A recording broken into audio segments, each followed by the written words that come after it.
bavuga mbo je nguri impuzu mu ruvemera wowe ni igurira niyo ndazigurira mu ruvemera nahonze je ndahasi ko ni mu Burundi muri ico gihugu uko ava kuri best rapper muri ico gihugu ugasanga no mu gihugu bayemo ntibarakumenya y'amarundi canke y'amarundi je ndashira mu marundi kugira benshi bayatahure mvuze mu madolari aho abantu batabazi guhindura amadolari bashira mu marundi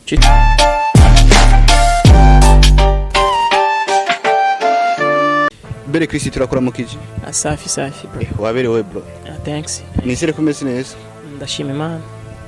ni Bel Chris Misa Salima uno musi rero tumusanze ahantu ntituzi ivyarimo tumuguye ko ariko nawe mfise programme kuri RFM Bel Chris ndamugwa ko vuga ati foke uyu mu boss tuyaga ndamuyagishe kidogo naho yangoye kidogo ariko nisire ko tagashavuka kiri ana nakimwe bro Bel Chris numwandisi mwiza umurapere mwiza ndetse akadisinga abandi barapere indirimbo ziwe zikajya mahiti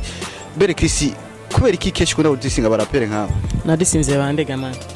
indirimbo ikibamba naragerageje kuyumvisa kabiri gatatu ndova ko wadisinze umurapere ntashimye kuvuga ariko niwo munsi abo je no basina disinze ahubwo narahanoye kuko nta na kimwe navuze kitari ico nta kimwe navuze kitari ico mpanura mu mice myinshi mpanura ku makosa y'abantu bagiye batandukanye cyangwa iyo umuntu agiye atandukanya amakosa akora komsa kugira ashobore kwikebuka kuko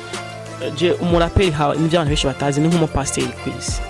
ni kuvuga ugerageza kubona buyabonenge ukabuvuga kugira urya muntu ikosora that's why utabuvuga ejo canke ngiye je kwa mu kibazo cyane ahora n'ikibazo nuzogira ikibazo just anyway Imana izo bihora Bel Chris akubwira ati nta hano y'abaraperi bagenza canke abandi bantu nkanje baje bantu bagoma mu bunenge twabana tukikawusha Imana izo bitubaza Bel Chris no ashaka ko Imana izo bimubaza ashaka abivuge uzovyibarizwe wavyumvise ariko Bel Chris ari izina ry'umuntu ryagarutse keshi imbere naragiraga cyo na master y'abantu benshi bivuga ko washatse kudisinga umurapere ara abo je nakobwiye ntacyo dupfa n'umuntu nomwe nta kibazo mfitanye no muririmbyi nomwe yaba umuraperi yaba umwana biste yaba umuntu akora star yayo yose cyangwa umuntu wari wese kwisi kiretse ko umuntu ahanura bivaye n'ubunenga abona agenda abona mbugiye butandukanye rero nibaza ko umbwiye ati ndagusigure niho cyubona tu umuntu vraiment aravugisha ukuri okay uvuze ko indirimbo ikibamba yakoze ko abantu benshi wahanuye abantu benshi ushaka tubwira babiri cyangwa batatu watumbereje ko message ga boss muri rusangi nagombye kuvuga no munsi washaka kuza ugasanga muri mvye akakubwira ngo mufise collabo nanaka sivyo ugasanga iyo collabo imaze ngira nka 10 tutayibonye ariko ivugo eski bibaho cyangwa ntibibaho ico ni cyambere cyakabiri naho ukumva umuntu ariko arabwira ngo igihugu kinaka nkunda gisubya kuririmba ugacugenda ko basaba collabo eski wumva nkaho bawiyumviye gutega amani hari kuvuga ko abantu batazi kuririmba hamuga cugenda ugasaba collabo muri babantu nyine atanumwa kurahe eski nkaho umandisha gute ndacabandanya hama wamaze kuvuga yuko ukavuga ngo dufate ngo je ngo ni best rapper ngo muri iki gihugu kanaka muri ico gihugu reka gucisha hirya ni best rapper ni Kenya je ntavyonzi ndiko ndakubwira ngo best rapper mu gihugu kanaka ugasanga muri ico gihugu uko ava kuri best rapper muri ico gihugu ugasanga no mu gihugu bayemo ntibarakumenya hose oni wabi matongo batamu ndagibuka Bel Chris ngo ni wabi matongo ntibamuzi mbewoni naho bayi nyene ntibarakumenya hose naho uvuka warabivuze sawa nacho ugasanga ntibarakumenya hose eske none nkahomba ibintu by'ama insolite nyene ibintu by'ama bidasa neza rero ndati rero ibintu nk'ivyo je ndabikunda nk'umuntu mba mvuga ati kora dukore turabiko twishikana hejo canke igejo no fompa kukura amayirere nkayo ni byinshi biri muri gandirimbo atukana ucubona ahantu kinacho ukavuga kuri dufate nka uri umwami wo mu Burundi no mu Rwanda canke he ugasanga bagutumiye mu kiganiro no muririmbyi umuraperi kanaka wanga ntuza eske uri umwami ugatinyaga mani ari abafatiriyo hama batashe bagashobora kubona aho uri avuye ku kazi none ntapoza gamana araruhuka kari ufatiriyo hama abari impande y'iradio nyene ni Bel Chris ubwira ati hari abarapere badutinya abandi bagatinya bita ngo sinzi ariko bari muri game imwe ariko Bel Chris umaze gusohora ikibamba nagiraga kukurikirana stati zawe ndabona ko mego hari umuntu muri ko murashamirana umuntu sinzi kandi umengo niyo yarakureze muri rap Bel Chris byatanguye gute kugira nyene ariko nawe tugiye kugaruka mu mbabarire ndabivuga Bel Chris waravuze yuko indirimbo ikibamba ari featuring Satbi ariko indirimbo imaze gusohoka turondeye mu cyujya Satbi turaribura wumva utari nka babandi nyene bavuga ko bafite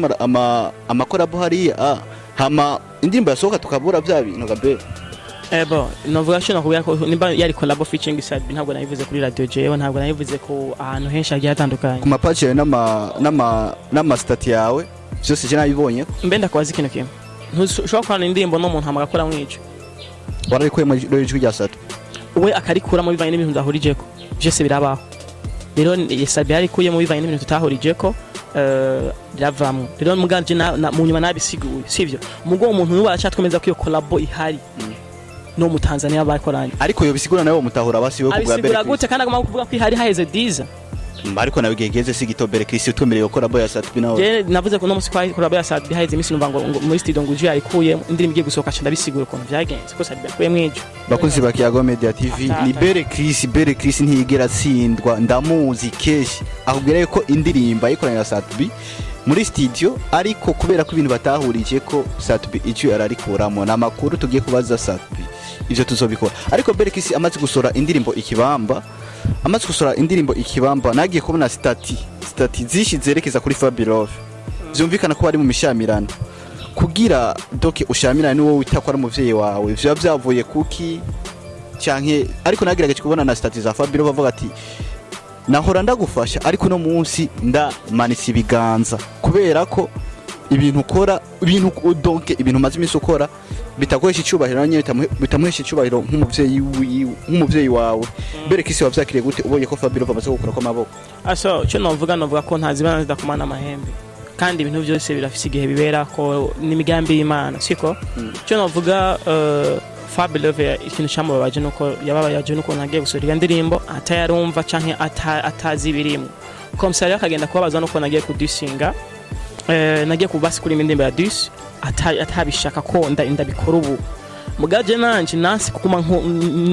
nkorereye amakosa y'abantu bagenda bakora batandukanye nabikubwiye yo naho kubivuga hama umuntu ejo akazoja mu muriro Imana yobikubaza Imana yobimbaza nashimye kubivuga kugira yikebuke hazaje mu muriro niyaje mu muriro nahazaje mu muriro ubutumwa yarabwumvise azeyibarizo ko uri mu rapper uburiho nka pasteur rumviriza rapper pasteur umva ko menga bisona kimwe Bel Chris abwira ko rapper na pasteur bigomba gusa ngo nicyo kimwe ariko je siravyemera abashigikiye Bel Chris ko rapper na pasteur nicyo kimwe commentaire turabarindiriye ariko indirimbo ikibamba imaze gusohoka harabaye concert Fabilove yarahuriyemo na Bel Chris ndetse Bel Chris aravuga ati wenyine atuno musi kibamba turakibona kuri stage c'est-à-dire que bahura kuri stage na Fabilove aragerageza avuga ati kibamba buca tukibona bukeye ati kibamba buca tukibona kuri stage donc ico gihe yari Fabilove na Bel Chris bahurirako Bel Chris kwimvira kwandika stati nkijya ntiwibatse ko hava ikomereza ku mutima Fabilove abona bikubwiye burya iyo umuntu muri kumaramira nk'abashamirana nibaza ko urasanga nyene wamwubahutse bro uruba ku muvyeyi nyene birashika mugabo nibaza ko nasavye pardon yarantahuye nibaza ko ari ivyo hamwe nacyo nokubwira Fabilove ndamwubaha kandi ndazi ko ari for cyane muri rap naho muraperi wenyene wa mbere kandi wenyene nubaha kandi mvuga ati vraiment uyu nibwo tuhora muri competition igikombe yoshobora kukibona wenyene bro uwundi nimba wo harundi we wemera nzomuzane uzana n'amabiti hamatajaho nimba harundi we wemera uwundi da player Fabilove nzomuzane Bel Chris abwira ati Fabilove ni umuraperi wa mbere abaho nemera mu gihugu cy'u Burundi kandi baduhaye donc bakaduha biti Fabilove arashobora kumfuta ariko inyuma ya Fabilove n'iki ngaruka siko nyene gapo nimba hari uwundi nzomuzane akubwira ko akazontwara iyo award uzobuzanye cyangwa ugashima uzobuzanye je nzoshinda guha nka 100,000 none yakado mbe Bel Chris hamwe noteguri award nk'iya wisamira ukashima 100,000 wumva utobunyisheje yoga muto no yaguha yakado komikado ariko umuntu yonce ntwara award ni none ko wiyemera umva ntoba mpomvye cyo nyine nateguye iyo award gamuto ubu mpomvye nyene uteguye amahera menshi ndagira ko wiyemera uvuga ati Swiss race akiteko ahubwo na 500,000 twoshobora ko yatsibira hanyuma kayanto donc nkaya mutwara kubera ko niyemera oya no shobora gushaka kugabira nk'ishapo iri nko ku miliyoni ngira uryoherwe basi niyo gwa irayarenze amaniga Bel Chris abwira ati nije nshobora kwambara ishapo irengeye miliyoni kandi Bel Chris n'umuntu wa mbere abahungira Bel Chris abwira ko ari muri ivyo wa mbere yambara amahera menshi mu gihugu cyose canke kwisi yose nakuje nkunda kuvuga aho mba ndi mu gihugu ahandi sinagenda kunumbe ayo bavuga bambara canke ndabe amafashion yabo muga ngaha mu Burundi atwa nibaza nta nundi ya Bel Chris abwira ati niki mwami wa rap ati ngira kabindi visi mwami wa rap ati ari umuvyeyi wa Bel abaho nubaha baze award y'intwara ariko atari award muri rap ni jewe tukaba tuzi ko mu gihugu cy'u Burundi hari abaraperi benshi kuko jya ntagihiganwa amaniga gararengeye guhiganwa ararengeye kuhiganwa donc ahubwo ni bakwiye gute hari king ujya just aba ambassadeur nikuvuga rero abandi baraperi duhuye cyangwa bambere cyangwa agashimwe muri rap Bel Chris ndabona ashana umuraperi kuri no musi yadufuse yaberewe amashaneta amasaha amagurumeti birato none boss shikirato kirakaze mutaha shaguriwe mbe ni kimwe nabona nyene wazirukura posta kuri stat ya mu gitondo cha kibona fresh kimwereke akazi ni kimwe nasinduka ndabona wazirukura posta kuri stat cyane kuko nakubonye muri shop mu gitondo cha karabwa foke ndondera Bel Chris no musito yage eske haje ni usumira canke kwara kwifotoza bisanzwe kubera tuza makike yawe oya ajya ni shop y'umuntu uze muri South Africa nanagiye muri voyage canke uragiye gusuma voyage yo kugura nyene imizigo hama kumusanga chamara y'imisi ngashangaruka Bel Chris abwira yuko atamuza agura mu Burundi kandi natwe dusanzwe tuzi ko mu Burundi ari impuzu nziza arafata indege akavoyage agiye kugura imizigo yiwe sasa Bel Chris no musi wambariye amahera ngana gute ko tubona umengo wafuse sana kurusha cyuko narinda kwitesa vraiment si menshi no kuri si menshi vraiment je sunda kwibeshera miliyoni 30 gusa 30 biri Bel Chris yambariye 30 biri y'amarundi canke y'amarundi genda sha amarundi kugira ababeshi bayatahure mvuze mu madolari abantu batabazi guhindura amadolari bashya mu marundi just ndabivuga uko kandi nta bintu byo kwibesha ndavuga nyene kwibona nabigutse isaha ibintu nabiguriye rimwe byose isaha gourmet na chanete byose anga ibi biri mu ma 4 millions 4 millions ikirato 10 millions isaha gourmet chanete ikirato ni mu ma 14 millions ibisigaye byose no kuvuga bigugwa 16 millions yabare 30 millions y'abarundi Bel Chris sasa Bel Chris kwaje sinshobora kwambara ni buri ubona nk'iboka iboka ibiri nko muri 500,000 amarundi utegura mu Burundi nyane iboka oya ugura $1 isunda uburofa je nakubiko ntagurira ngaha sivyo iboka ibiri muri 500,000 amahera make 500,000 iboka y'amarundi iboka abantu usanga bagura igihumbi hajya iki ukazambara nk'umuntu ariko anambara ngo je ngo nambara ibishwika ngo ndabikura hari ntazi ivyo navyo je yaranyeretse ifoto uramaze kubona ifoto je ndiko ndacagura ahantu ntazi je mu masoko ya je ifoto yawe uri kuracagura nayibonye no munsi hajya hano kiya kintu uri kuraba biya bintu nayiko ndacagura ubona ari nkangara ni nkayo demira nyene bavuga mbo je nguri impuzu mu ruvemera wowe nigurira niyo ndazigurira Ruvemera ntaho nzi je ndahazi ko ni mu Burundi